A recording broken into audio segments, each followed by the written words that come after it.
Em nome do Pai, e do Filho, e do Espírito Santo. Amém.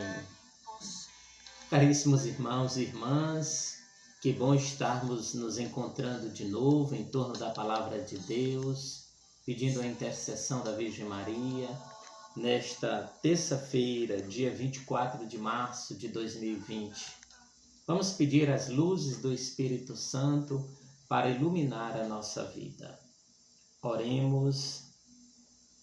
Ó Pai, o Espírito Santo que de vós procede, ilumine nossas inteligências para conduzi-las à plenitude da verdade, segundo a promessa do vosso Filho, que convosco vive e reina, na unidade do Espírito Santo. Amém. Vamos então mergulhar na Palavra de Deus. Hoje quero mandar um abraço para minha mãe, meus irmãos, aqueles que fazem parte da minha família, minha esposa, meus filhos. Alegria estarmos juntos. Vamos mergulhar hoje nessa palavra que fala profundamente ao nosso coração. O texto é de João, capítulo 5, versículo de 1 a 16. E o Evangelho diz assim: Houve uma festa dos judeus e Jesus foi a Jerusalém.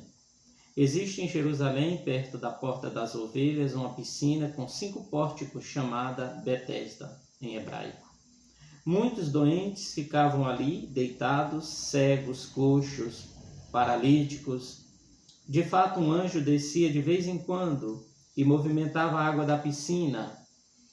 E o primeiro doente que aí entrasse, depois de borbulhar da água, ficava curado de qualquer doença que tivesse. Aí se encontrava um homem que estava doente havia 38 anos. Jesus viu o homem deitado, sabendo que estava doente há tanto tempo, disse-lhe: Queres ficar curado? O doente respondeu: Senhor, não tenho ninguém que me leve à piscina. Quando a água é agitada, quando estou chegando, outro entra na minha frente. Jesus disse: Levanta-te. Pega a tua cama e anda. No mesmo instante o homem ficou curado. Pegou na sua cama e começou a andar. Ora, esse dia era um sábado. Por isso os judeus disseram ao homem que tinha sido curado: É sábado, não te é permitido carregar a tua cama. Ele respondeu-lhes: Aquele que me curou disse: Pega a tua cama e anda. Então lhe perguntaram: Quem é este que te disse, pega a tua cama e anda? O homem que tinha sido curado não sabia quem fora, pois Jesus se tinha afastado da multidão que se encontrava naquele lugar. Mais tarde, Jesus encontrou o homem no templo e lhe disse: Eis que estás curado, não voltes a pecar, para que não te aconteça coisa pior. Então o homem saiu e contou aos judeus que tinha sido Jesus quem havia curado. Por isso os judeus começaram a perseguir Jesus, porque fazia tais coisas em dia de sábado. Palavra da salvação, glória a vós, Senhor.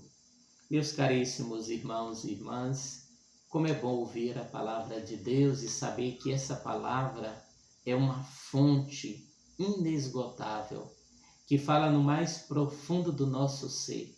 Por isso nós somos convidados agora a ruminar essa palavra durante esse tempinho que estamos juntos e deixar que ela seja o alicerce da nossa vida. É importante percebermos que o Evangelho começa dizendo: houve uma festa dos judeus. Que festa foi essa que acontecia em Jerusalém e que Jesus foi? Era a festa da colheita, uma festa de comemoração que os judeus realizavam anualmente. E Jesus foi para esta festa. Era uma festa também religiosa. E é importante que entre os judeus, na Bíblia, quando se fala em festa, é sempre uma festa religiosa de um acontecimento. Só que em Jerusalém havia uma porta das ovelhas, onde tinha uma piscina com 5 pórticos, chamada Betesda. Interessante, Betesda significa casa da misericórdia. Essa piscina era a casa da misericórdia, onde um anjo se movia na água e o primeiro que pulasse era curado de uma enfermidade. Por isso que o texto diz que havia centenas de pessoas deitadas na proximidade, cegos, coxos, paralíticos, todos esperando o momento do movimento da água para mergulhar e serem curados. E Jesus chega então nessa piscina porque Jesus se apresenta como o grande templo, o templo que dele jorra misericórdia. Interessante que essa piscina, ela tinha 5 pórticos. Jesus, que é o novo templo para o evangelista São João, é aquele que tem essas 5 chagas nas mãos, nos pés e no lado. E dele jorra também misericórdia para nós. Então, um homem que já tinha 38 anos, que se encontrava ali doente, paralítico, esperando o momento de ser curado. E Jesus pergunta para ele: queres ficar curado? Ele diz: Senhor, eu não tenho ninguém. Quando a água da piscina se move, quando eu me aproximo, alguém já pulou na minha frente. Esse lugar que deveria ser o lugar da misericórdia, de pensar no outro, era um lugar do egoísmo. Faltava amor ao próximo.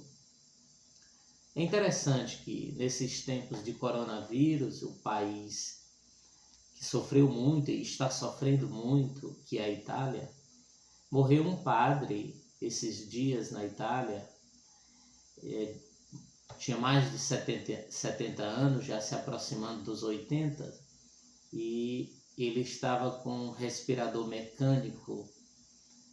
E ele, percebendo a quantidade de pessoas mais jovens que estavam necessitando também do aparelho para sobreviver, ele decidiu então abrir mão do respirador para ceder para os mais jovens. Esse padre morreu esses dias. É um sinal de misericórdia, é um sinal de amor, amor ao próximo, capaz de abrir mão de algo que lhe dava vida para dar para o outro.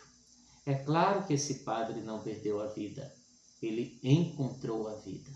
Afinal de contas, para quem tem fé, a morte não é o fim, é apenas uma passagem. Nós vamos mergulhar muito nisso no Evangelho de domingo e nós vamos percebermos que a vida é o próprio Jesus, é a vida eterna, é a vida no céu. Mas voltando ao texto, esse homem não conseguia ser curado por conta da sua paralisia. Então Jesus diz para ele: levanta-te, pega a tua cama e anda. E no mesmo instante, esse homem se levantou, tomou a sua maca e começou a caminhar. Ora, os judeus, vendo essa situação, disseram ao homem que tinha sido curado: é sábado, não te é permitido carregar a tua cama. E o homem responde: aquele que me curou disse: toma a tua cama e anda. Como quem diz assim: eu estava obedecendo a ordem daquele que realizou o milagre, o sinal na minha vida.